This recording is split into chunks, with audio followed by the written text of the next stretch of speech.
Okay, well, hello everyone. Welcome to session 2A, the first of the two quantum sessions. I'm John. I'll be chairing the session.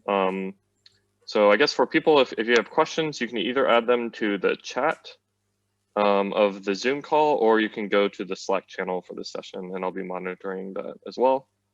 Our first speaker is Alex Grillo, and he's going to tell us a pretty cool result about local density matrices. So take it away. So thanks for having me here. And yeah, I'll present this joint work with Annie Broadbent, where we show QMA hardness of the consistency of local density matrices, and we show some applications for quantum zero knowledge. And as the title says, you might figure out that the main subject of our result is this problem called consistency of local density matrices. And roughly, this problem is the following. I give you pieces of a supposed quantum state, and you have to decide if there is a global quantum state that is consistent with each piece, or no quantum state can be simultaneously consistent with all of them. So let me be a bit more precise. So the input to this problem are m density matrices on k qubits, and you should think k to be a constant, let's say 6.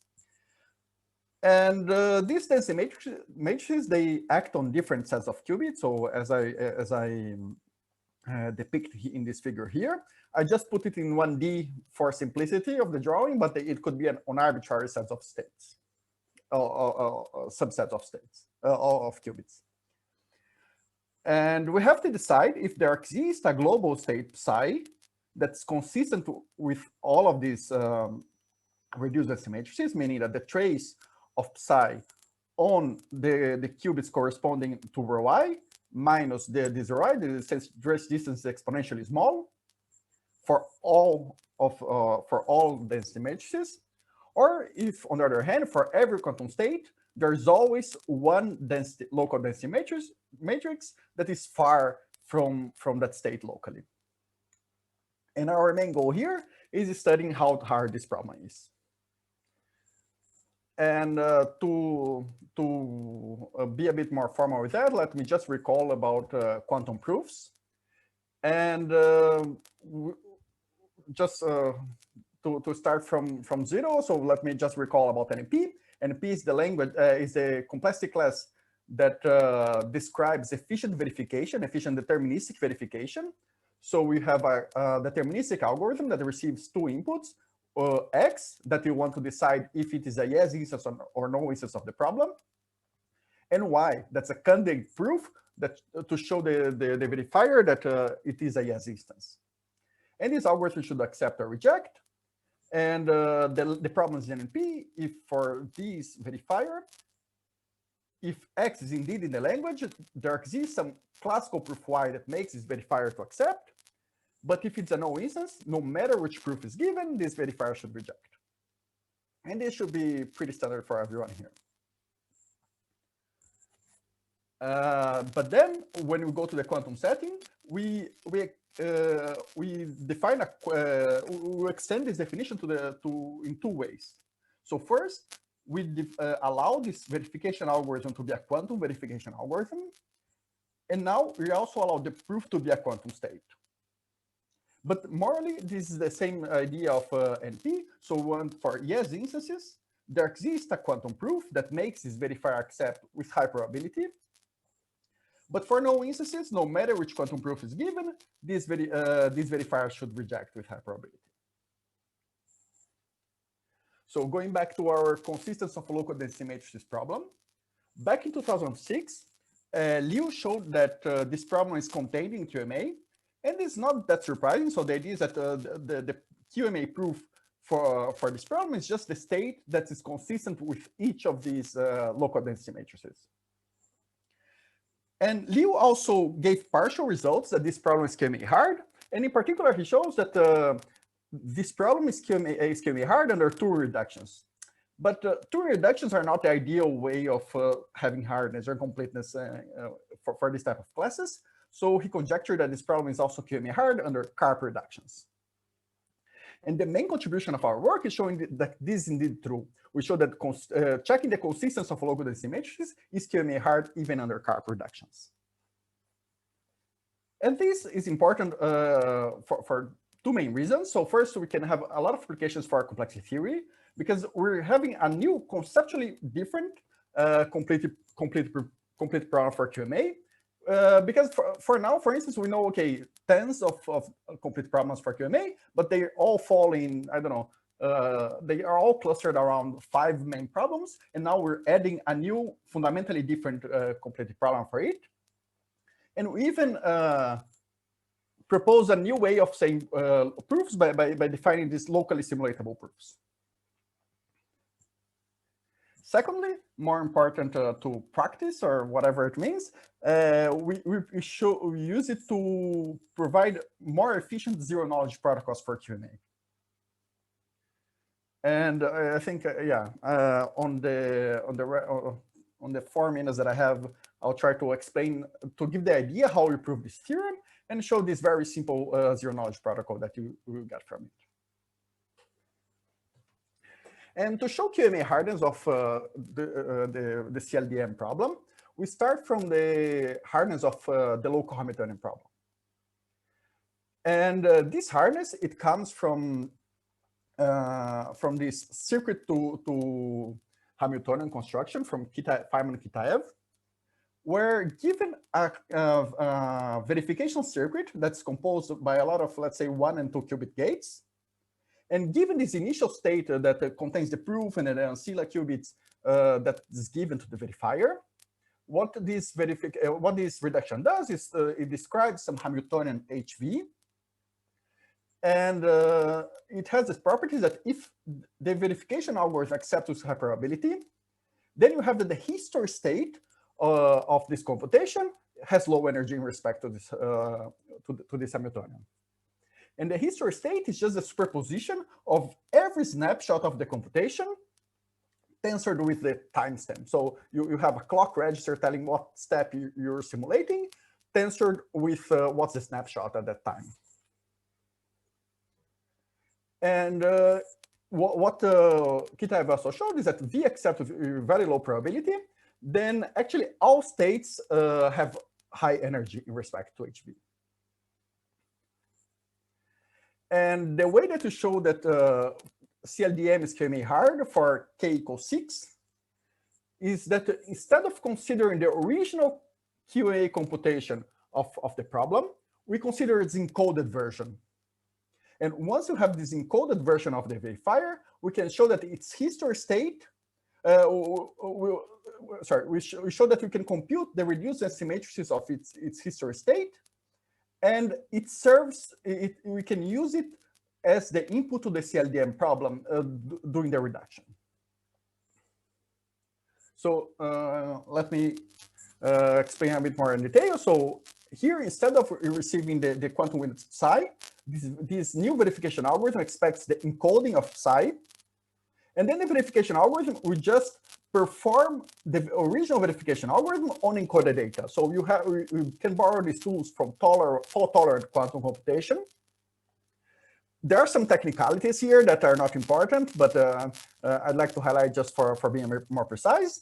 But what we're able to show is that given this encoded verification procedure, we can describe a simulator that computes in polynomial time the reduced matrices of the history state of the encoded verifier. And on my 1 minute left, I'd like to quickly show you the zero-knowledge protocol for this problem. So we have that the verifier here has as input these reduced density matrices, and the prover has copies of the state that is consistent with all of them. And the idea of the protocol is that the verifier or the prover just does a quantum one-time pad encryption, but instead of sending the one-time pad keys on the clear, it uses some bit commitment to commit to them. Then the verifier just picks one of these local density matrices at random and asks the prover to open the corresponding one-time pad keys.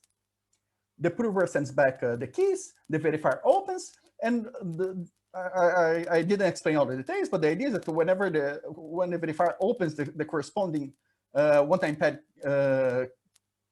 encryption of this density matrix rho I, it can perform the test from the QMA verification.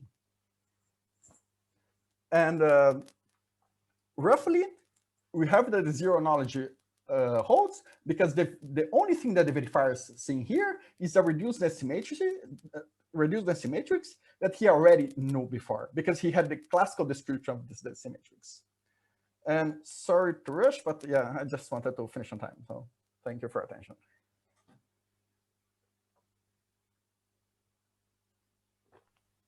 All right, thanks for the great talk, Alex. Are there any questions? Guess people can just pipe in or submit something to the chat.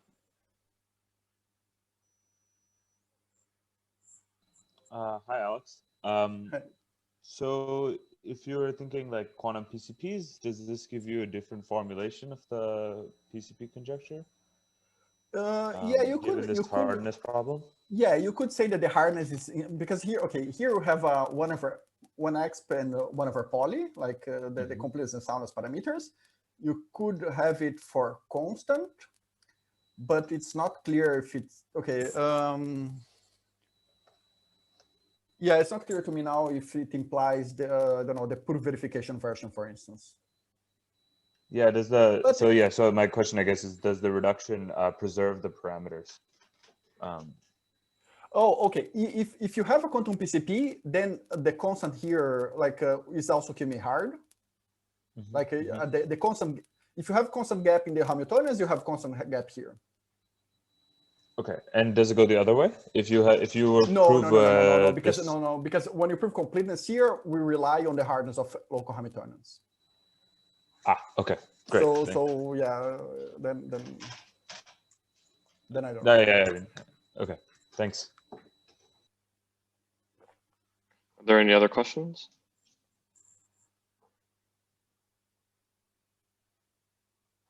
I guess I had one, which is, do you know if there are special cases for which the local density matrix problem is actually solvable in P, let's say? Yes, actually there are, yeah, they call it the marginal problems. So then usually people in physics, they're more interested in that. And okay, one case where people study from a physics perspective is when the sets are not overlapping. But even then, it seems trivial. But even then, it's not so simple. But this is an important subfamily that has some efficient algorithms. Okay, thanks.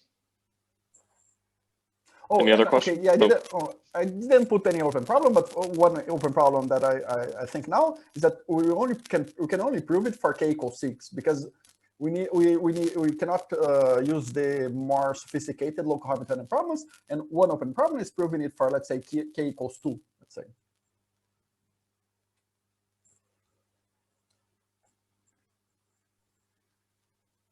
Great. Let's see. Maybe now it's a good time to have either a final question or to move on to the next speaker. So are there any last questions?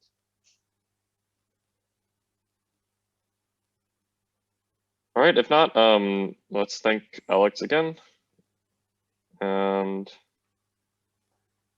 I guess, Noah, you can share your slides.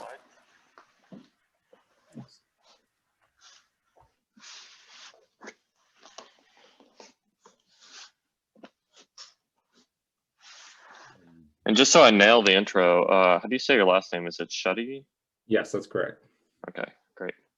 Are you able to see the slides? Yeah, okay. Big purple slide.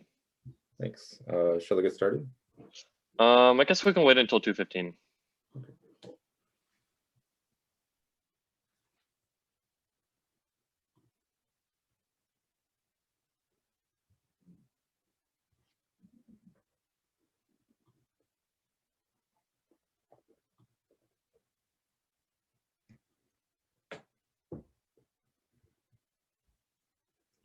Okay, so it's now 2:15. I guess we should get started. So our next speaker is Noah Schutte, and he's going to tell us about fault tolerance and non-local games. Thanks for the introduction, and thanks for coming to my talk on fault tolerance and non-local games. I'm going to present some joint work that I did with Mary Wooters and Patrick Hayden at Stanford. And let's begin with an observation that's been made many times at FOCS before, which is that entanglement can strictly beat shared randomness for some tasks such as non-local games and distributed computation. And by shared random bits, of course, I just mean some coin that Alice and Bob have. You could think of it as like an infinitely long sequence of uniformly random bits that's visible to both of these players. And by a shared quantum coin or quantum state, I just mean that there's an entangled quantum state that Alice has a piece of, Bob has a piece of, and they can each make any measurement that they wish of their local piece. And it turns out that this gives them more capabilities than they have with just the shared randomness. So let's take a look at probably the most famous non-local game, the CSS game, to see what a non-local game is. And so in this game, there are two players who are not allowed to communicate, and they each receive one uniformly random input bit, X to Alice and Y to Bob, and they each must produce an output bit, A and B, and they win a game, a round of the game, only if the AND of their inputs is the exclusive OR of the output bits. And using shared random coins, they can win no more than 3/4 of the games that they play. But if they're allowed quantum entanglement, they can win about 85% of the games. So they can strictly beat the classical players, and this is a somewhat surprising feature of entanglement. And so on a chart, it looks like this, with the quantum players strictly beating the classical players. Now let's switch gears and talk about distributed computation tasks, which are somewhat different because the two players are allowed to communicate. Again, they receive inputs X and Y. These are now in-bit strings. And we consider these to be like a worst case input pair X and Y. And their goal is for Alice to produce some function F of X and Y, where F is just some Boolean function with high probability for that worst case input. And they're allowed to communicate at most in bits, which is the most they'd ever need, because of course Bob could just send his in-bit string to Alice. And at the end, the minimum number of bits that they need to communicate in order to succeed at this task for worst case input is called the communication complexity of the function F. So take, for example, the inner product function mod 2. The classical communication complexity, if they have shared randomness, is in. The quantum communication complexity, if they have that shared entanglement, is again little n. So there exist functions for which quantum entanglement decreases the communication complexity, and there also exist functions for which it does not. There are some functions such as the parity function, which have a trivial communication complexity, meaning that they can succeed at this task for worst case input with a constant number of bits communicated. And if we imagine that quantum mechanics is one of many possible theories, and that there are other types of bipartite correlations that they might have access to, then we would say that that set of correlations gives trivial communication complexity if for all functions F, these two players given access to those correlations would be able to compute with high probability for worst case input that function with a constant number of bits communicated. Okay, and now we've come full circle back to a setting which looks kind of like a non-local game, because there's a constant number of bits communicated. And recall, for non-local games, there's no communication, so that constant is just exactly 0. So you might wonder, it's a very natural question, is there some relationship between non-local games and trivial communication complexity? And it turns out that there is. So informally, this was shown by Broussard, Berman, Linden, Mateau, Tappan, Unger. Informally, they said that communication complexity becomes trivial if the two players can win more than about 91% of those CSS games that they play. And so this was a result of Cleave and Van Dam that they extended significantly. So specifically on the chart, it looks like this, with the classical players on the left again, the quantum players beating them. And then we're imagining that there's some strange super quantum bipartite non-signaling correlations that win, say, 95% of the CSS games. But what they showed was that this would be in this red region up here, where it would necessarily give them the condition of trivial communication complexity. So part of the motivation for this line of work was to understand what are the limits that are imposed on reasonable physical theories from computational assumptions like communication complexity should not be trivial. Because if we're going to talk about reasonable features we would expect from a physical theory, having a trivial communication complexity would be kind of like having P equal to NP. So maybe you could use this to rule out incorrect theories of physics that go past quantum mechanics. And so to that point, it was important to know what happens in this dotted orange zone between the quantum coin and this minimum required to collapse communication complexity. And so specifically, could you close this gap and bring this red zone to extend all the way down to the quantum coin? So we took aim at this question, and I'm not going to go into any great detail about this right now, but I'll mention that the construction that they used in Broussard et al.'s proof was this fact that if you have noisy AND gates and noise-free exclusive OR gates, then you can use those gates to build fault-tolerant computation with formulas of those gates, as long as the noise on the AND gates is less than 1/6. And one of our results is a tight upper bound on the noise threshold for reliable computation in the circuit model. So it's exactly 1/6. And so this limits extending their approach in that with that class of approaches. And it doesn't actually rule out that this red zone extends down to the quantum coin. And so, but it does kind of cast some doubt on doing this in the simplest way.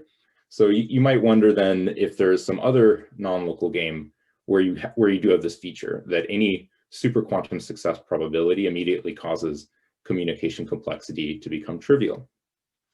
Okay, and this is the other thing that we showed. So we found for each k a non-local game gk such that any win probability above the quantum win probability allows you to compute arbitrary functions with a constant number of bits communicated.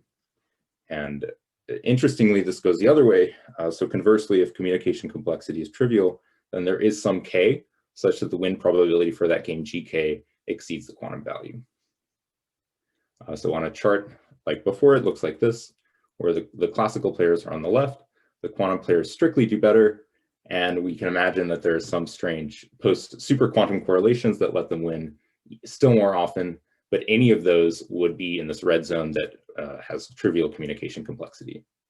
So this is why we say this is a tight limit on non-locality as measured by the success probability for this non-local game from the requirement that communication complexity be non-trivial. Hey Noah, there's a question in the chat. Someone wanted to know, what is k? So k is just some integer greater than or equal to 1. Yeah. So okay. So for each k, the number of bits that are given to Alice and Bob as their question for the game is 2k plus 1. Okay. And you can imagine that like what we've really done here is to connect two different parallels. So one being this close relationship between amplification and fault-tolerant computation, which is a relationship that's been implicit in a lot of prior work on fault tolerance with noisy circuits. But what we had that's a little bit new is that we have this assumption, which is very simple and natural in our setting, which is that you're allowed to take convex combinations of noisy circuits, and that still is a noisy circuit. And if you make this assumption, then we prove that the ability to fault tolerantly compute is present if and only if you have an amplifier away from 1/2 and a noisy NOT gate. So then what we did is just ported over what is an amplifier in this non-local circuit model that's some kind of non-local game, and an amplifier, which I haven't defined, but you can think of it as kind of like a noisy majority function. And so this for each odd number of input bits, you have a non-local game on that many bits sent to each player, with the property that if you beat quantum mechanics at this game, then you can cause communication complexity to collapse because you can perform, deep fault-tolerant computation without any communication between the players until the very end. So, sorry, does that answer the question? Yeah, well, this is actually my last slide. So this connection between fault tolerance and amplification is another nice thing that we found in this domain, and it seems to make a little bit clearer what is this relationship between trivial communication complexity and non-local games. So here are my references, and thank you so much for joining, and hope to take some questions.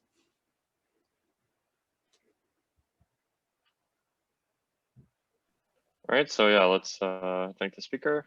And yeah, if anyone has any questions, either post them in the chat or you can just pipe up and ask.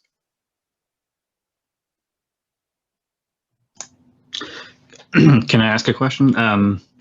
So you show a characterization of for noisy circuits that with perfect XOR gates and noisy AND gates, the reliable computation is possible with AND gates having error exactly 1/6. Do you know if the quantum analog of this question is studied? And I'll formalize what I think the quantum analog should be, is you have something like Clifford and T gates, and the Clifford gates are noise free and the T gates have epsilon noise.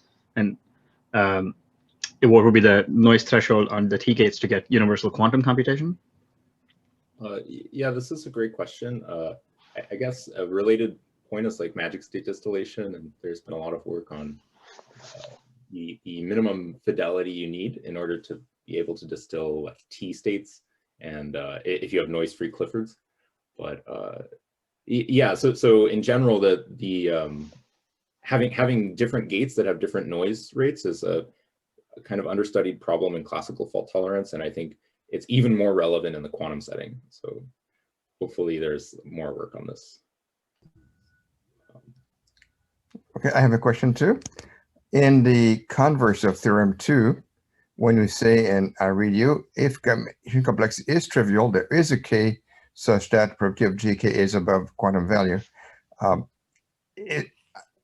Do you know what k is? I mean, or why can't you tell us what k is? So I can tell you what k is if you tell me that. Sorry. So if you say that communication complexity is trivial, then there's some assumption of what is the win probability for Alice and Bob, and it doesn't matter if you make it 2/3 or 1/2 plus epsilon, because you can amplify with a constant, or with some small number of communicated bits. But once you give me that constant, I can tell you what is k. And as that constant approaches 1/2, then this k will diverge, right? But as long as it's some fixed constant, then there is some upper bound on k. What's the smallest k you can get? What is the smallest you can get? Well, I guess if you could win with probability 1 with a single bit communicated. Sure, right? sure. That we've known for decades. Yeah, yes. But for constant probability? For constant probability of success, is that? Well, less than 1. Yeah. Like for 91% or 90.8 is what I did before. Yeah. So in between, you get k as the closer to 1 you are, the easier it is. Yeah, exactly. So, but the interesting range is between 85 and 90%. So you're referring to this win probability for the CHSH game in particular? Yeah, I'm sorry. That's right. That's right. So, but your game, of course, is something different. Yes, our game is slightly different. It's of the class of non-local computation games, but there is a way to modify it so that it has this property that it also beats classical players using quantum entanglement. Okay, very nice. Thank you. I guess I'll have to read the paper. Good job. Thanks. Thank you very much, and nice to meet you also. Yes. Very good. Thank you.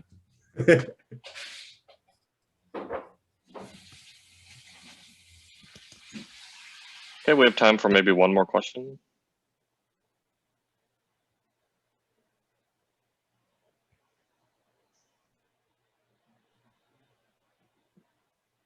Okay, if not, I guess let's thank the speaker again for the great talk. And then if our next speaker could step up and share their slides, that'd be great.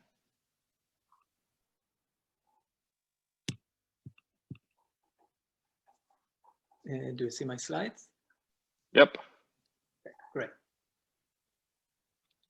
So, And just to check for when I introduce you, is your last name pronounced Evra? yes. Cool.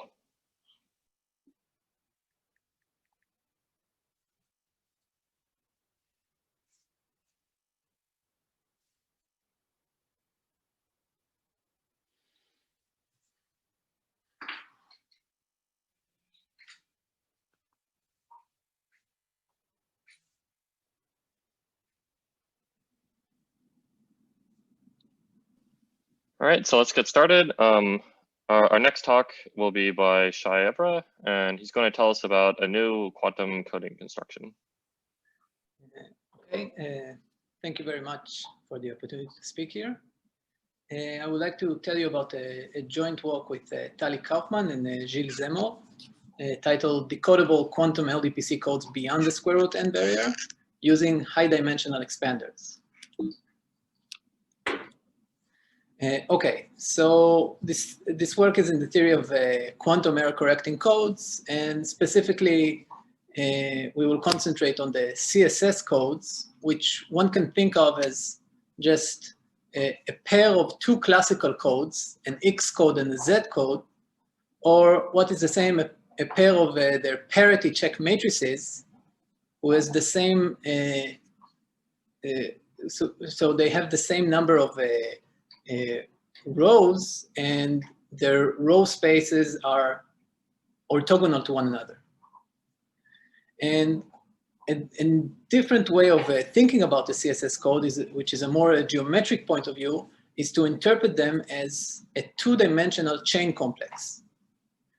And to have an even more geometric picture in mind, so have some, whatever surface, a two-dimensional manifold that you like, and tessellate it in such a way that the bits of the code will now lie on the edges, and say the the constraint coming from the X parity check matrices are that you need to be, they sit on the faces, and they require you to be, that the edges around each face to sum up to 0 mod 2, and the constraint coming from the Z parity check matrices, they sit on the vertices, and they require that all the edges around a single vertex should sum up to 0. And so this is and we'll see an example of this in a moment, very familiar one. And so this is how we think about our CSS code as two-dimensional complexes. The length of the code is just n, the number of edges. The dimension of the code will now be the dimension of the first homology of the complex. And the distance of the codes are, well, it's the minimum of the two distance parameter, the X distance parameter and the Z distance parameter. The X distance parameter is the minimal Hamming weight of a vector which belongs to the X code, but does not lie in the orthogonal complement of the Z code, and vice versa. And we will also only think about codes which are LDPC, so we require both our parity check matrices to be LDPC. Okay, so there's a lot of definitions there. So let's see a concrete and a very important example. So these are the Kitaev-Tori code. So take a torus, so glue the left side and the right side of this picture, and glue the top and the bottom side, and you'll get a torus tessellated by equilateral squares. And for instance, the Z parity check matrices, its rows correspond to the vertices, and in each row you put all the edges that touch a specific vertex. These are called metric boundaries. And similarly, the X parity check matrix, its rows are parameterized by the faces, the squares, and the edges in each row are precisely the boundaries of that square. And now, in order to measure what is the distance of this code, so you need to measure the distance of a cycle. So it's for instance, the set of blue edges that their boundary is 0, but you cannot write that set of edges as a sum of boundaries of faces. And similarly, in the other direction for co-cycles, which are not co-boundary. And these codes are, well, their dimension is 2, because this is the dimension of the torus, but what's important about them is that their distance grows like square root of the length of the code. And the goal is to really beat this or improve upon these parameters of the Kitaev-Tori codes. And there are two ways to go about it. So one way, which is a geometric approach, is to try and come up with more interesting manifolds, not just torus, but other high. So to come up with a higher dimensional manifold and to improve upon these parameters. And here the world record up until recently was due to Friedman, Meir, and Liu, who indeed break through the square root of n barrier by a factor of log n to the quarter. There is another way of trying to beat, to improve the Kitaev toric code parameters, which is go along the line of taking two small complexes, codes, or even graphs, and to multiply them and to get a new code. These are go by the name of product construction. And here, in this procedure, the world record is, well, it's due to Tillich and Zemmour. They improved the dimension considerably, but they didn't break through the square root n barrier. So we would like to try and break through the square root n barrier. And in order to do this, we studied in our work a new type of geometric objects, which don't come from manifolds, but come from the theory of high dimensional expanders.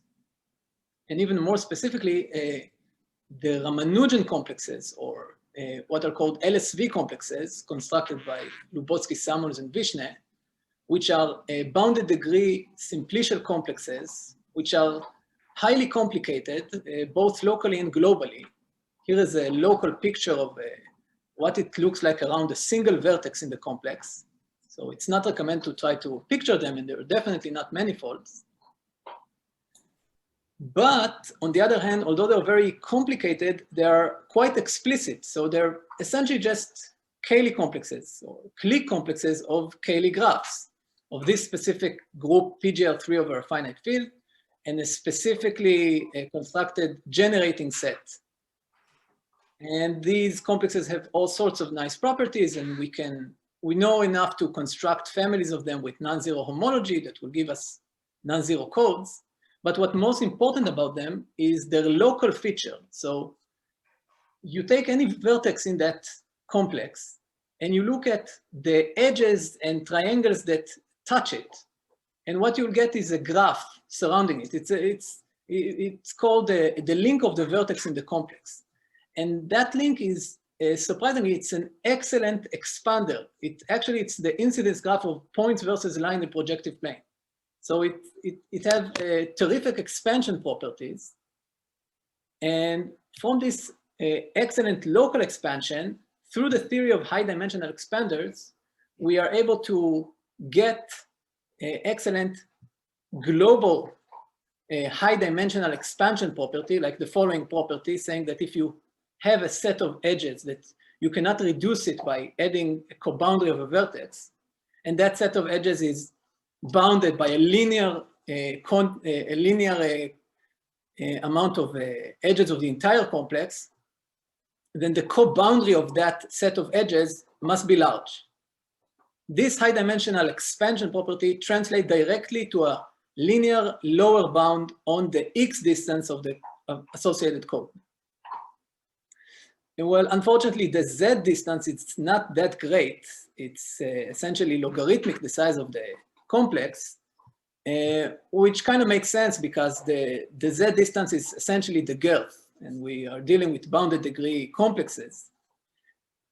So these codes by themselves do not, because it's the distance parameter is the minimum of dx and dz, they themselves do not count as a good distance CSS code.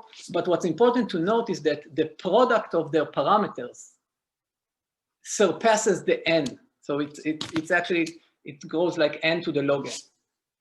And this is a very unique feature. And okay, so I don't have time to talk about this slide.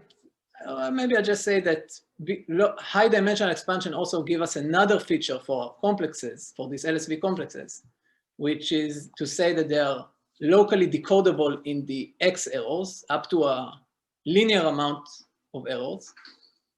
But I don't have time to mention it. I want to get back to talking about the distance parameter. So we have our complexes that have an excellent X distance and a not very good Z distance. And in order to get codes, new codes that do have a better distance than the world records, What we do is we implement a balancing procedure that essentially take a 2 complex and another graph, and you tensor the two, and you get a new complex, a new 2 complex. This idea dates back to Hastings, who used the path graph. This idea also generalized the work of Tillich and Zemmour, which constructed quantum codes by taking the tensor of 2 expander graphs. We just take an LSV2 complex and a classical LDPC graph, and by multiplying them and choosing the LDPC graph of the appropriate side, what we're able to do is to increase the Z distance while decreasing the X distance. And by optimizing it, we get a new code whose parameters is its distance grows like square root n times square root of log n. Its dimension is almost as of size square root n. And although I hinted to it, it also has the extra feature of being a local decodability. It can decode more than square root and the number of errors. And I think I'll stop here, and I want to thank you very much for your attention. All right, so thanks for the talk. Let's thank the speaker. And if anyone has questions, they can either post in the chat or just ask. So there's this new version of this, the fiber codes, right? Which also have, instead of just the tensor product, you also have like a twist, which uses symmetry of one of the graphs. So my question is here, since you have like the LSV complex has a lot of symmetry. So have you looked into whether like trying to, is it possible to define like a suitable twist to maybe improve the parameters? And that's an excellent question. Definitely something my collaborators and I are thinking about. Yes, it's a very interesting question, which I don't have an answer to you right now. But okay, and then I have a different question, like a different direction, in the sense that is it? Do you think that there is a case that the simplicial nature is kind of like a obstruction to obtaining like much larger distances? The log n is because, like you said, because of this girth, right? So if you instead generated complexes geometrically or from some other way of generating a Jane complex, not just simplicial. So I would say to that. So first of all, I don't think that just the simplicial structure is the issue here. Simplicial is very general, and in fact,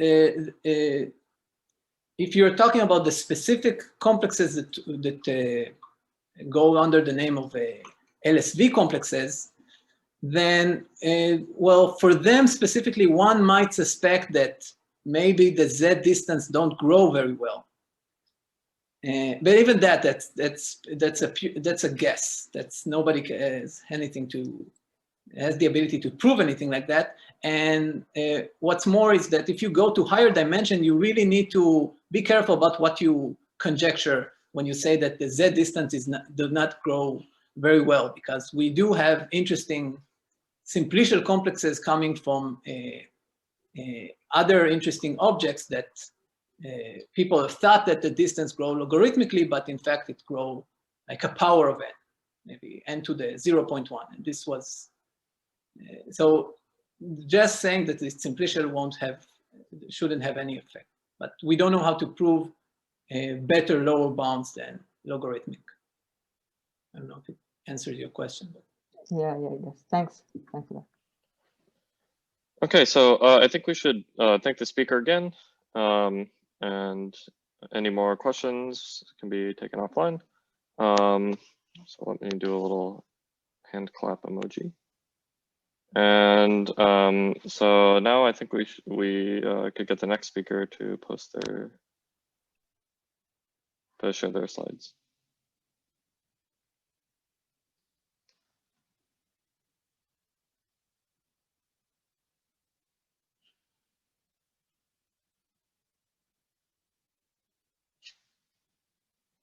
Okay, looks good. It's 2:45, so let's get started. Our next speaker is Avishai Tal, and he will be telling us about new results in query complexity. Thanks, John. All right, so I'm going to talk about an approach towards optimal separation between quantum and randomized query complexity. All right, so this talk is about the black box or query model. We have a very long input X sitting inside some black box. And the only way we can access this input is by querying, what's the I coordinate, getting a big back, what's the J coordinate, getting a big back. We want to know whether some property holds with respect to this black box. In particular, we want to apply some function f on X, and we want to do it by making as few queries as possible. And this is also called the decision tree model, if you're familiar with that. So we are thinking of various variants of it, the deterministic variant, the randomized variant, and also the quantum variant. In the quantum variant, we need to change the black box a bit. So everything in a quantum algorithm should be a unitary transformation. So better be that the oracle or the query is also a unitary transformation. And the natural choice is that if I give you the state, the standard basis state I, then you return plus minus I, depending on whether xi is 1 or -1. This is indeed a norm-preserving operation, and it naturally generalizes to any superposition over the standard basis. So if you give me a superposition, I give you a superposition back. And general T-query quantum algorithm applies alternately arbitrary unitaries that do not depend on X and these oracle unitaries that depend on X. Eventually, you get a state, you measure it, and based on the outcome, you decide whether to accept or reject. So this is like a very brief introduction to this topic. If you want a little bit more details, you can see the long version of this talk. So the motivation for this work comes from this question of whether quantum algorithms are superior to randomized algorithms. In the Turing machine model, we know that this question is at least as hard as P versus P space. So this seems to be beyond our reach. But maybe we can solve it in the query model. Maybe we can show that quantum algorithms are better than randomized algorithms in the query model. Already, Grover search gives us a quadratic speedup if we want to compute whether the oracle is all -1s or has at least 1, 1. So there we have quadratic speedup. And surprisingly, this result by Beals et al. Shows that speedups can be at most polynomial if the function is defined on every input. And there were two improvements recently. So one by Arnson, Ben David Kotari showed that the speedup could be actually super quadratic. And in a joint work with Arnson, Ben David, Kotari, and Rao, we showed that the speedup can be at most quartic, at most to the 4th power.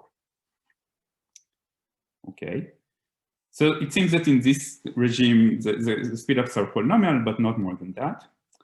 However, if we change the question a little bit and we allow for promise problems or partial functions that are defined on a subset of all possible Boolean strings, then suddenly we have super polynomial or even exponential speedups. These are very seminal and celebrated results in quantum computing, like Bernstein Vazirani, Simon, Shor, Childs et al., Armstrong, and Banis. And you don't need to read this entire table. Just to summarize it, there are some exponential separation even better than that. So some of these separation are not even functions of one another. So it's like constant versus square root n. But peculiarly, all the randomized complexity on the right-hand side do not surpass the square root n barrier. Okay, so and the question raised by Arnson and Banis is there a reason for that? Is it just a coincidence or not? Okay. More ambitiously, Burman et al. Showed that they asked whether there exists a property or a function that has constant quantum query algorithms, but requires linear randomized query algorithms. Okay, so this is like the optimal separation you could possibly think of. And it turns out that this is just impossible. So Arnson and Banis showed that if the quantum query complexity is T, where think of T as like a constant, then the randomized query complexity is sublinear. It's at most n to the 1 minus 1 over 2t. So you cannot achieve the parameters that were set by Burman et al. But maybe you can achieve the parameters that are set by this result of Aronson and Banis. This is what they asked. And they indeed gave a candidate. The candidate is called k-fold Forrelation. And they were able to show partial results towards this question. It shows that the quantum query complexity is indeed T, and that the randomized query complexity is at least square root n. And again, the conjecture is that it's higher than that it's almost it's almost linear. It's like n to the 1 minus 1 over 2t. Okay, so this would be the starting point for our work. So next, I want to define to you the problem, the k-fold Forrelation, and then our results. Okay. So let's talk about the Forrelation problem. Let's start with the two-fold Forrelation. It's a problem about two vectors. You're given two vectors, x and y. Both of them are plus minus 1 vectors of length n. And you need to distinguish between two cases. In the yes case, the two vectors have the following property. The inner product between x and h of y is rather large. In the no case, the inner product between x and hy is rather small. And there's a gap between the two thresholds. So this is a promise problem. Like if you get something that the inner product is, I don't know, 0.3 times n, you can answer whatever you want. Okay, let me just spell out what does this inner product means. Super explicitly, this is just the sum over i's, sum over j, xi, hij, yj. Maybe we'll see why I'm being so explicit in the next few slides. And the point is that the Hadamard matrix is explicit, super useful matrix in quantum computing and coding theory. And the important thing for us is that the entries of this matrix are rather small. They're like of the order of plus minus 1 over square root n. Okay. Why can we solve this problem using fast or quantum query algorithm that makes few queries? Well, the reason is that there's a very simple quantum algorithm, sort of that comes naturally with the definition of the problem itself. You apply Hadamard, query y, apply Hadamard again, query x, and then apply Hadamard again, and you measure. If you keep track of the amplitudes along this computation, you'll see that the amplitude of the all zero vector is just this, this inner product that we talked about in the last slide. And the probability of measuring the all zeros vector is just this inner product squared. So indeed, this gives us an algorithm that distinguishes between yes and no instances. How do we generalize it to k vectors? Well, it's quite straightforward. Instead of just making two queries, one to y, one to x, why don't we have k vectors, and in every query we query one of them? And then the natural question would be, can you, estimate the amplitude, which is just this, the amplitude of the all zero state, which is just this, can be expressed as this twisted sum. And this naturally gives the problem of k-fold Forrelation, where you are giving k vectors and need to estimate whether phi of x is at least 0.6 or whether phi of x is at most 0.1, where phi of x is this twisted sum. Okay, so this was a suggestion by Aronson and Banis. We are not proving our result on this suggestion, but on a modified version of it. Okay, so how do we modify it? Well, we make two changes. One is that instead of looking at the Hadamard matrix, this very explicit matrix, we're thinking of randomly chosen orthogonal matrix n. And another thing is that we change the thresholds. Instead of these two constants, we are changing them to be 2 to the minus k and half of that.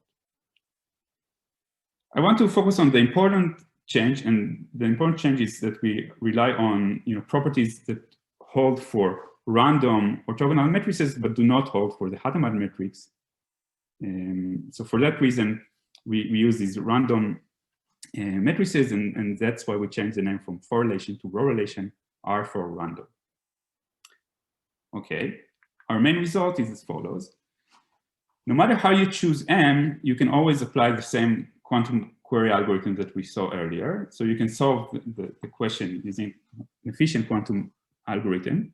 It runs in time 2 to the order k if we want to distinguish with constant probability. And you should think of k as a constant, so this is really O of 1. However, with high probability over the matrix M, the randomized query complexity of the problem would be at least n to the 2/3 minus 1 over k. So in particular, if you pick k to be a large enough constant, you would get a constant versus n to the 2/3 minus epsilon separation between the quantum query complexity of the problem and the randomized query complexity of the problem. And this surpasses this barrier of square root n. And assuming a conjecture on the Fourier spectrum of decision trees, we can improve the lower bound significantly and get it to be, what we were aiming to get, like almost n to the 1 minus 1 over k. Okay. I hope I have 2 minutes that I could tell you something about how this proof works. So this proof relies on, the representation of these algorithms as polynomials. These 2 seminal results by Nissan, Segeni, and Bills et al. Show that both models, both the randomized query model and the quantum query model, can be captured by low-degree polynomials. However, in a previous paper with Ran Raz, we showed that indeed both of them can be represented by low-degree polynomials, but they are very different in terms of their sparsity. On one hand, randomized query algorithms that make few queries have sparse polynomials, whereas quantum query algorithms making few queries have dense polynomials. And the exact measure of sparseness is we're looking at the representation of the polynomial as a multilinear polynomial, and we're looking at the sum of absolute values of all degree L coefficients. So in particular, and this is maybe why I was so nitpicky about these expressions, if you look at the acceptance probability of these algorithms that we saw earlier, you can see that it's actually a polynomial in the input variable x, and the coefficients are just written, in plain sight. And it's very easy to calculate that the sum of absolute values of these coefficients is rather large. It's square root n to the k minus 1. And this sort of holds also if we pick M to be a random orthogonal matrix. On the other hand, our new results show that if you take a randomized query algorithm, it makes d queries, and you look at the acceptance probability polynomial, then the sparsity of this polynomial is square root d to the k. So if d is constant and k is constant, this is just a constant, whereas for the quantum algorithm, it grew with n. So this is sort of like the main thing that we are able to show the difference in these 2 models. And starting from that comes a very long and technical proof that I couldn't tell you much more, but you can look at the long version of the talk to get more insight. I just want to mention that we conjecture that the bounds that we get are not optimal and can be improved. Roughly, the improvement will go from square root d to the L to square root d choose L. And indeed, based on this conjecture, we are able to show better lower bounds. And I want to finish by 2 recent developments. So, after the publication of this paper, quite recently, I think a couple of months ago, these 2 independent works sort of resolved the problem. So now we have the optimal separation between Q of f and R of f. So the first result by Shersov et al. Proved the conjecture that I mentioned in the previous slide. And the result of Bansal and Sinha proved the result without relying on the conjecture. And this is actually interesting because the result also worked for the original question on Forrelation, and it relies on tools from stochastic calculus. So now we know the optimal separation between quantum query algorithms and randomized query algorithms. Thank you. All right, let's thank Avishai for the great talk. We might not have any time for any questions, so I guess people with questions can ask them offline. And I guess we should have our next speaker share their slides. Thanks, Avishai. Thank you.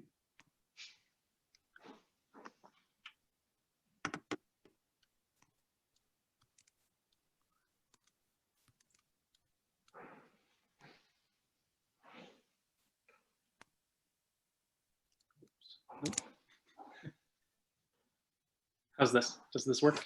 Yep, looks good. Yeah, before we start the next one, I guess I'll say that there's a question in the Slack from Noah. Is there a hope of de-randomizing the choice of orthogonal matrix? But we don't have time to answer that right now, so maybe you two could chat. So it's 3 o'clock, so I guess we should just start with the next talk. The next speaker is Eric Blay, and he'll be telling us about randomized query complexity. Yeah, let's keep it up. Let's talk more about randomized query complexity. So the main setup is going to be essentially the same as in the talk we just heard. So we have randomized algorithms, and we want them to compute partial functions. So one of the details to keep in mind in this definition is we're interested in functions that might be defined for only part of their domain.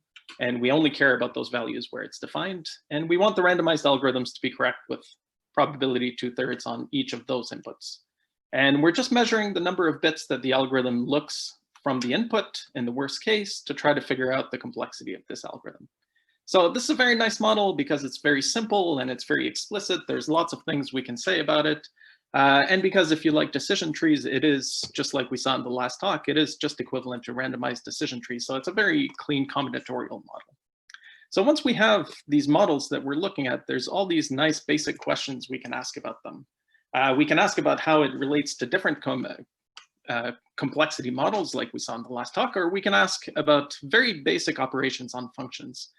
Maybe one of the most basic ones is composition. We can ask what happens to query complexity when we apply composition to functions. So instead of computing f directly on some inputs or g directly on some inputs, take multiple copies of g, take their outputs and feed those into f. So this is f composed with g, and we can ask, how does query complexity behave under this composition operation? So if we think about this for a minute, we kind of come to the intuition that query complexity should just behave multiplicatively.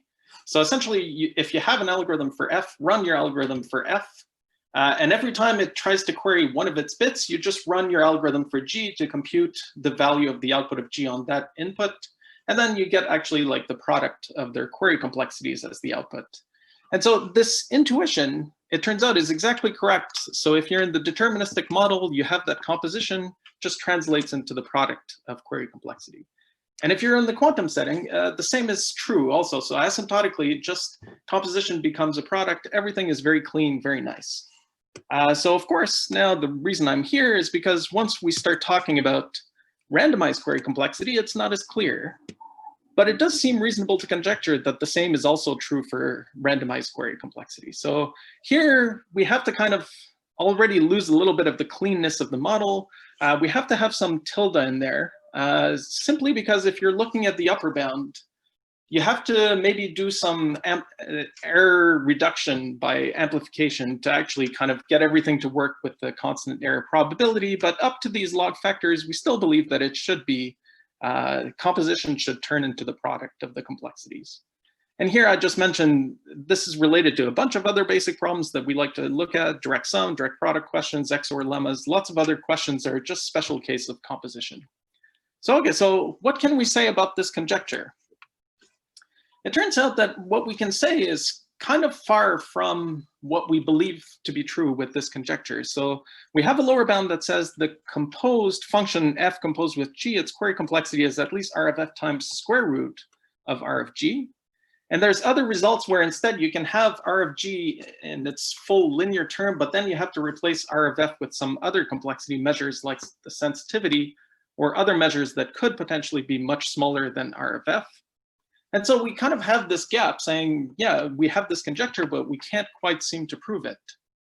And why is that? There's actually a nice result by Gavinsky, Lee, Santa, and Senya from quite recently that showed, well, maybe the reason we can't prove the nice conjecture that we want is because it's not true. And in fact, what they showed is that if you just change the setting a little bit so that f does not have to be a function, but can be a relation, essentially it doesn't change anything for a lot of the proofs that we have for these problems. So it should be morally the same problem. But there they showed that actually the composition conjecture becomes very false in a very strong way. R of f times square root of g is actually an upper bound on the best you can do. And there's no catch to this result. It's really showing there are relations F and partial functions G where you cannot hope to get composition turning into product unless you also change the terms in the other way. So what this tells us, well, this is also going to be false, the conjecture for functions, or it must be that we have a different proof technique that won't generalize to relations. Okay, so what do we show here? We show that actually the first result is that the composition conjecture is not true for partial functions either. So if you do insist on trying to turn the query complexity of F composed with G into some product of R of F times R of G, you need to have some fairly significant loss, so some polynomial loss in R of F and R of G. So in the sense, this is kind of saying, okay, this composition conjecture is false, but I do want to highlight right away a big difference between our results and the previous result we saw for relations. Here, the counterexample that we have, the result that establishes this theorem, F actually has very small query complexity. So if you relax the composition conjecture to say, I want R of F times R of G, but I allow a loss of 1 over log n, then actually our counterexample doesn't contradict this. So it is entirely possible that the composition conjecture is true up to a log n factor, where n is the dimension of the domain of F. So then this kind of actually suggests that we should still try to prove this composition conjecture with just the appropriate weakening of this.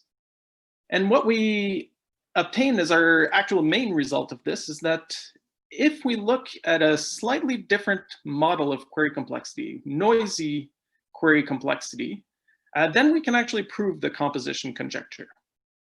And so here, this new model, I kind of want to say it's exactly the same as the basic query complexity model, but I want to give the algorithm a little bit more ability to fine tune the cost and the benefit that it gets from the queries.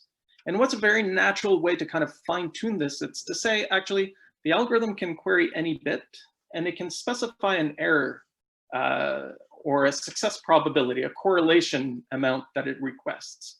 So that with a very small correlation, it's going to get almost a random bit, just a bit that's slightly correlated with the actual input bit. Or it can dial all the way up and say, no, I really want to know this bit exactly, in which case it will get the value of this bit. And then we just charge a cost of this query according to this parameter that it defines. And so this is just a little bit finer than the normal version of query complexity. And the result that we get is that if you actually now ask about the minimum cost of these algorithms that have a little bit more control over the cost of their queries, when we have this measure, we do get the composition conjecture is true. So we do get a theorem out of this. So now there's a natural follow-up question, which is, okay, how does noisy R relate to R? We don't know. That's one of the open problems I'll come back to at the end that I find very interesting. But we do know that this is actually the strongest version of the composition theorem you can get if you insist on having R of G in the right-hand side of the equality. So in a way, in one way, this is the strongest possible result we can get. Finally, I just wanted to mention a third result. Once we have all these results for general query complexity, we can ask what happens if we're in the non-adaptive setting. So here now, this corresponds to decision trees where all the queries at a level are all for the same bit, or it corresponds to non-adaptive algorithms that just fix their queries before observing any of those bits. And in this model, actually, what we see is that now the composition conjecture does hold in this setting. So this kind of separate result from the other two, but here, if you are in this non-adaptive setting, you do have composition. I don't have time to actually go into the proofs. So here I'm just going to send you to the long talk videos for more details. I just wanted to say 2 words about how we get the lower bound that says we do get composition with the noisy oracle. And the idea is we just use the straightforward standard argument that you would get for all these types of lower bounds. So you say, okay, let's assume we have an algorithm that computes the composed function very efficiently. Let's call this A. We're now going to design a new algorithm B that computes F itself by simulating A using the noisy oracle to instead simulate access to F composed with G. Now, of course, the whole point of this, or the challenge of this, is doing this in a way where we can argue that the cost of B that we get is much smaller than the cost of A, much smaller by a factor of R of G. And so there's actually two main ingredients that we use for this. And maybe I can say, like, even taking a step back, why do we need different ingredients? What's challenging here is essentially the fact that if you have an algorithm A that computes F composed with G, it doesn't have to either compute or not compute any instance of G. It has this ability to actually compute different instances to different error levels. And this is actually kind of the intuition as to why we need noisy oracle access to F, the noisy randomized query complexity, because it turns out we need to have this similar ability to compute different inputs of F to different noise levels. And to actually make all of this work, we need a new minimax theorem that, if you're interested, you can see more about this tomorrow morning in session 3A. And we also need an oracle simulation protocol. So we need an algorithm that uses the noisy oracle to simulate the algorithm A that had access to the compose function. So that's it. That's all I wanted to say about this. I do want to leave you with just the strongest form of the composition conjecture that's still not ruled out by our results. So is it true that for every partial functions F and G, the randomized query complexity of the composed function is at least 1 over log n times R of F times R of G? It turns out by our results, this is exactly equivalent to asking, is it true that if I have access to a noisy oracle instead of a plain query oracle, that I can only get a log n improvement in my actual cost? And in the paper, we showed that noisy R is actually can be characterized in terms of the composition of F with a specific function called the gap majority function. And so these two conjectures are exactly equivalent to the third conjecture, saying that for any function F, partial function F, the composition of F with gap majority, the query complexity of this is at least n over log n times the query complexity of F. That's it. Thank you very much. All right, let's thank Eric for the great talk. I guess if anyone has any questions, they can either post them in the chat or just ask directly. So someone in the chat asks, is there a natural reason to have the cost to be gamma squared instead of just gamma in noisy R, other than to get this composition characterization? No, if you think about gamma, what you can always have as the algorithm, you can always make multiple queries and kind of use the various correlated bits that would be independent to each other to kind of boost your own idea of what the actual value of this bit is. So gamma squared ends up being the natural value where by setting it this way, there's actually no gain for the algorithm to try to cheat by asking for small error levels. With other functions, you would actually get some strange behavior where the cost doesn't make sense. You would always ask for these extreme cases and maybe get some various things. Having said this, I like this noisy oracle model. I don't think it's the only natural way to do this. I don't think it's the only natural way to use noise in a query complexity to actually get something interesting. And there might be other models where other costs would make more sense, or even other different definitions.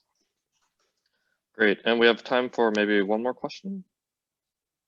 So what's the, if you go to the, on the last slide, the first one was explicitly stated with partial functions. For all of these, if you got rid of the word partial, I presume that partial extends to the following two conjectures. What changes? That's a great question as well. We saw already relations is different than partial functions. It's natural to expect it might become very different for total functions. I don't know. Yeah, this is a great open question. So it's possible that the original randomized query composition, the composition conjecture for randomized query complexity is still true in the original form without this log n loss if you insist on total functions. We haven't ruled that out. All right, let's thank Eric for the talk again. And then could the next speaker show their slides? Yeah.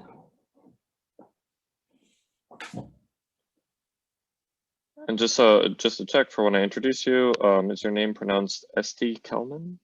Yeah, exactly.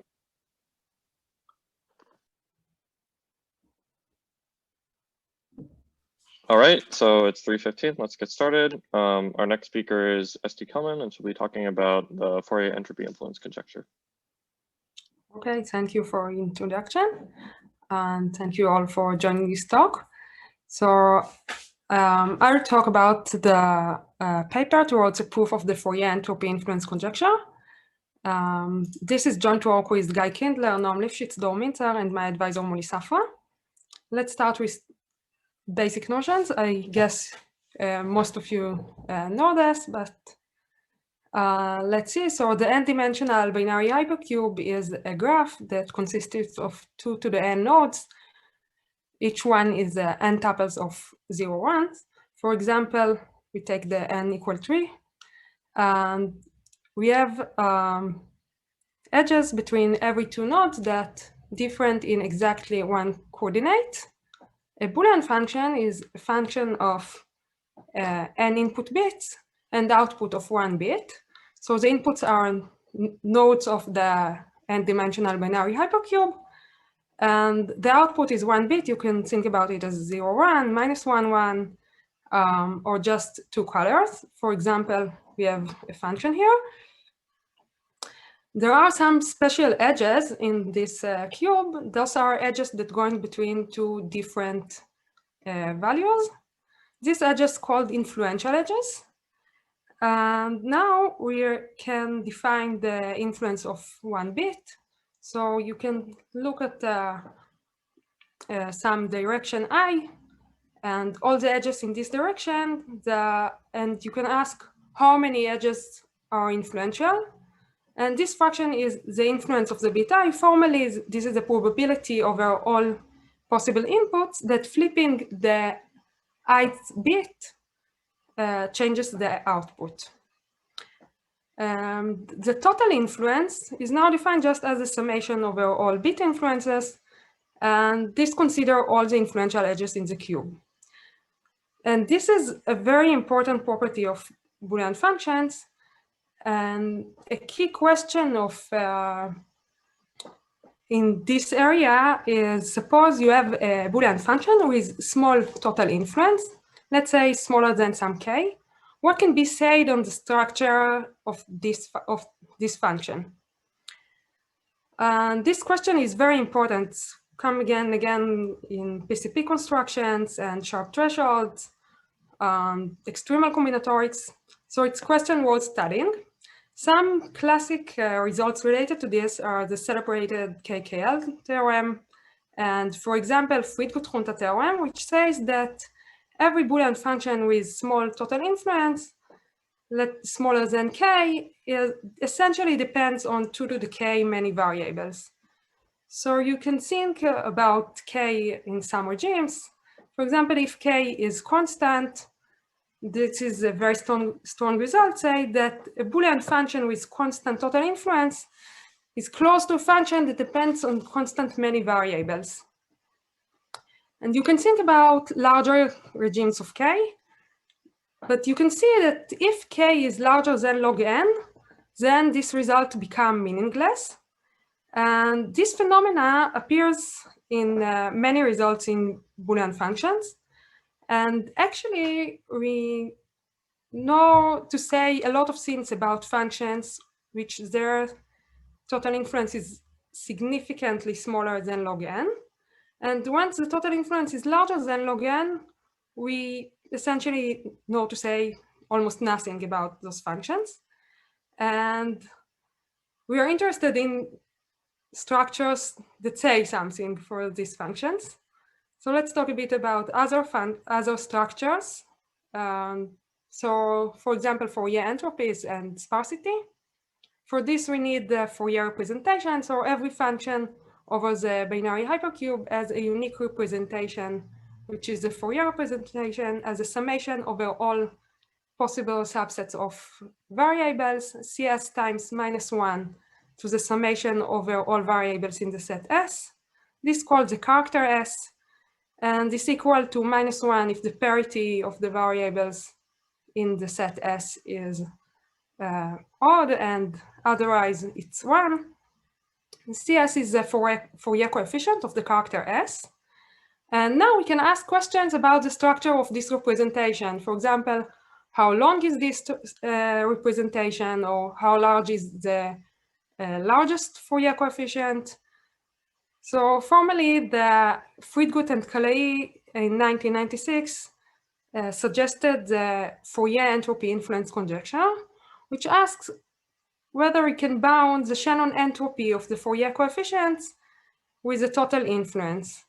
So we'll see later the formal definition of Shannon entropy. But for now, you can think about it as log the size of the support, and keep it with this.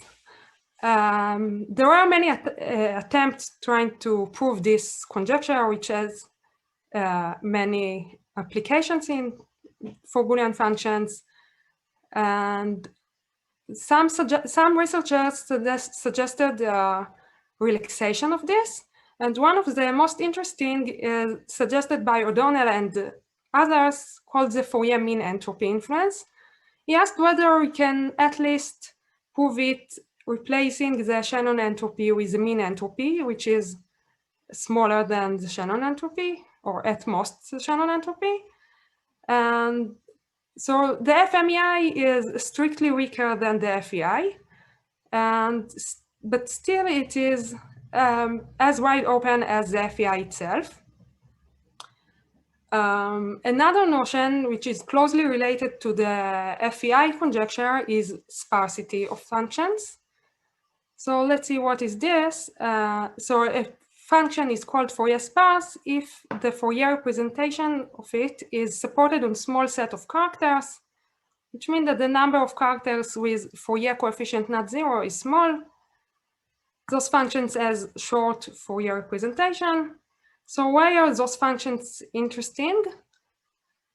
So there is a result by Kushilevitz and Mansour show that sparse functions are efficiently learnable.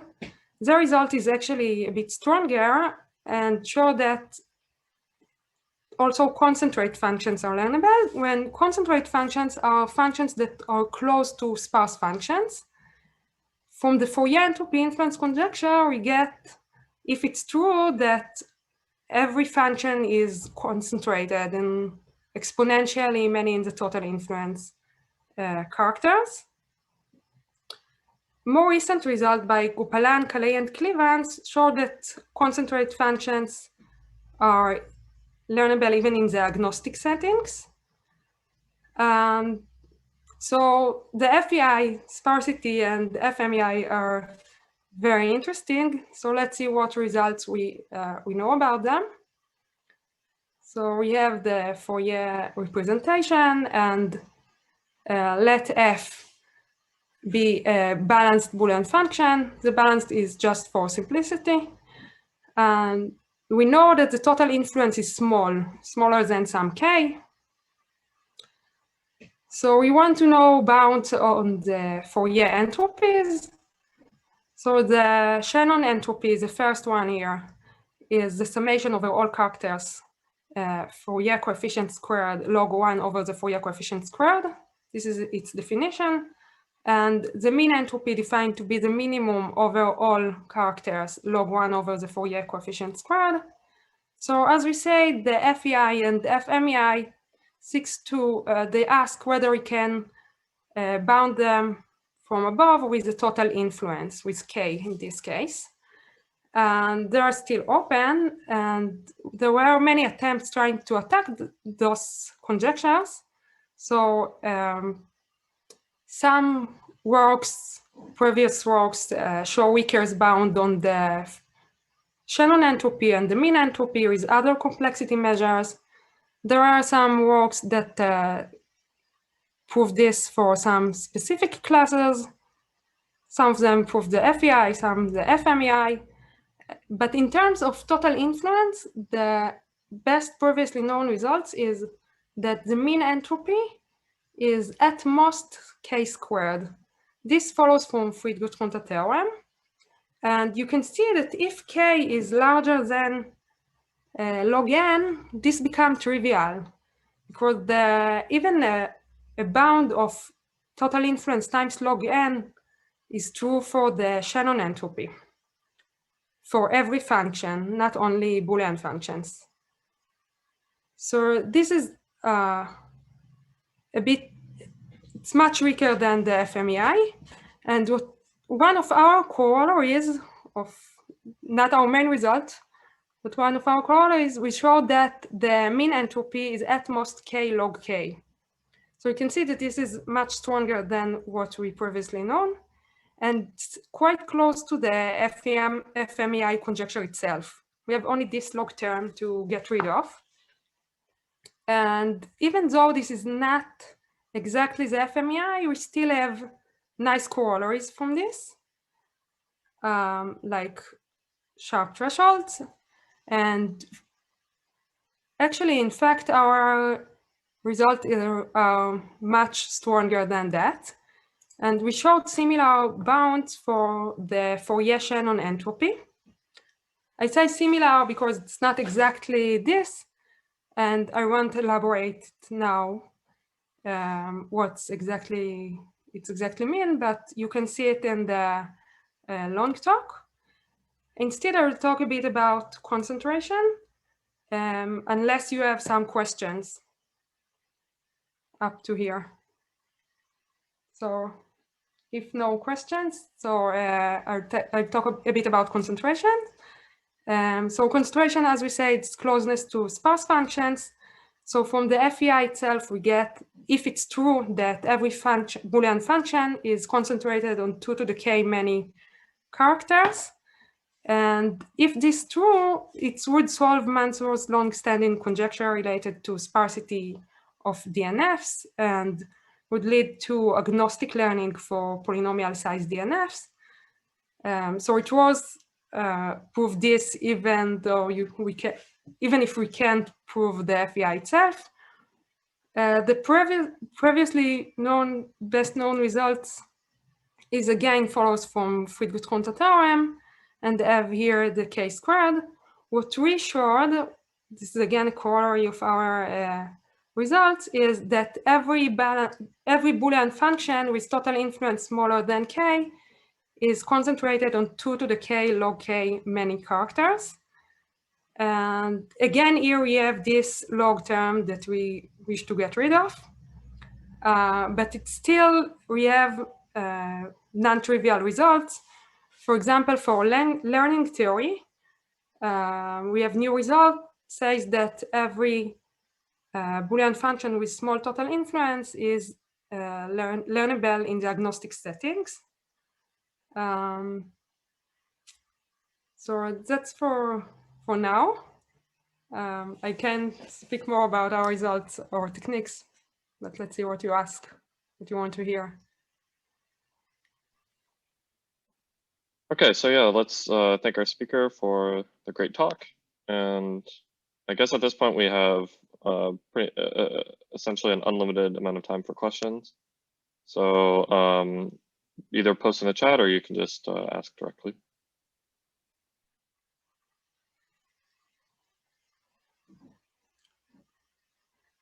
So if there are no questions, I can say a bit about our techniques. So our techniques are actually we prove a series of correlation inequalities. We start with we restate the KKL theorem in some way and restate it as a correlation between Boolean function and the function of lower degree. And we extend it and generalize it for functions with larger degrees. And inductively, we showed bound on correlation between Boolean functions and low degree functions. And this is closely related to some questions about low bounds of AC0. So it might be interested for its own. So again, thank you for joining this talk. I have one question then. Can you state your result for the FEI conjecture, not for the min entropy version? What? Excuse me? The bound that you have for the Fourier-Shannon entropy, what result do you guys get there? Oh, we have actually the k log k for the low degree Shannon entropy, which means that you take this summation for up to some degree, say degree k, and we have something a bit stronger, you know, that you can present the total influence as the expected degree, and then the log size of the character is sneaked into the expectation there, and you can get this for the Shannon entropy itself. Okay, thanks. Are there any other questions? Yeah. SD, I wanted to ask, it's maybe a bit controversial. Do you think that the conjecture is true, or maybe this low k is maybe the reason that we couldn't prove it? This is a nice question. I somehow feel that the low degree might be true.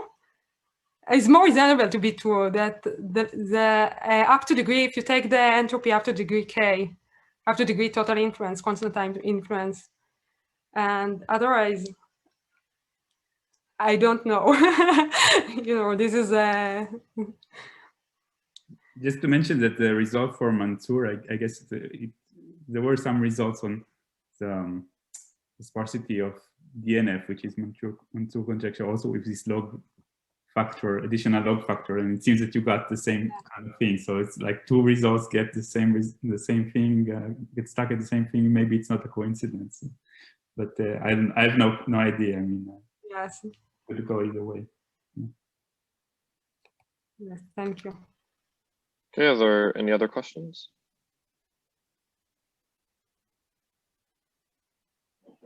If not, let's thank our speaker and also all the speakers who did a great job during this session. And I guess the conference resumes at 4 p.m. Eastern for the Knuth Prize lecture.